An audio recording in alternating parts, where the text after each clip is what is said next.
নমস্কাৰ আলহীসকল, আপোনালোক সকললৈ আমাৰ চেনেল তথা পেজৰ পৰা বহাগ বিহুৰ অলেখ শুভেচ্ছা থাকিল।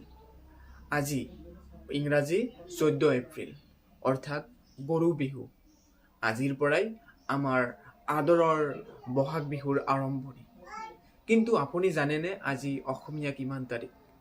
আজি অসমীয়া 30 চ'ত অৰ্থাৎ চ'ত মাহৰ শেষৰটো দিন আৰু বছৰটো হৈছে 1432 চন। 1432 চনৰ আজি একেবাৰে শেষৰটো দিন অৰ্থাৎ অহাকালিৰ পৰা 1433 চন আৰু বহাগ মাহৰ প্ৰথম তাৰিখ 1 তাৰিখ হ'ব অহাকালি 15 এপ্ৰিল। তো আজিকালি চাগে আমি আধুনিকতাৰ মাজত এই অসমীয়া চন তথা তাৰিখবোৰ পাহৰি পেলাই দিলোঁ। তো পাহৰিব নালাগে।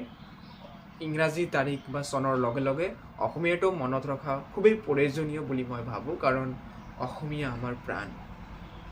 তো আজিৰ পৰাই এই 1432 চন সমাপ্ত।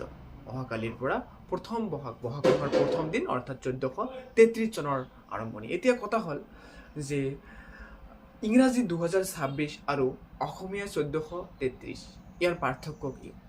এই পাৰ্থক্যটোৰ লগত ইতিহাস জড়িত হৈ আছে। ইংৰাজী চনবোৰ যীশুখ্ৰীষ্টৰ জন্মৰ পিছৰ পৰা ধৰা হয়। আজি বা বৰ্তমান 2026 চন অৰ্থাৎ যীশুখ্ৰীষ্টৰ জন্মৰ 2026 বছৰ পাৰ হ'ল। আৰু যে 1432 আজি বৰ্তমান অসমীয়া চন, এই 1432টো হৈছে গৌড় দেশৰ ৰজা শশাংক নামৰ এজন ৰজা আছিল। তেখেতৰ ৰাজত্বকালৰ পিছত অৰ্থাৎ আজি 1432 চন।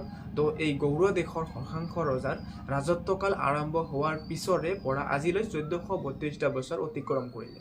তো ইংৰাজী বছৰটো যীশুখ্ৰীষ্টৰ জন্মৰ পিছৰ পৰা ধৰা হয় আৰু অসমীয়াটো এই গৌড় দেশৰ ৰজা শশাংকৰ ৰাজত্বকালৰ পিছৰ পৰা ধৰা হয়।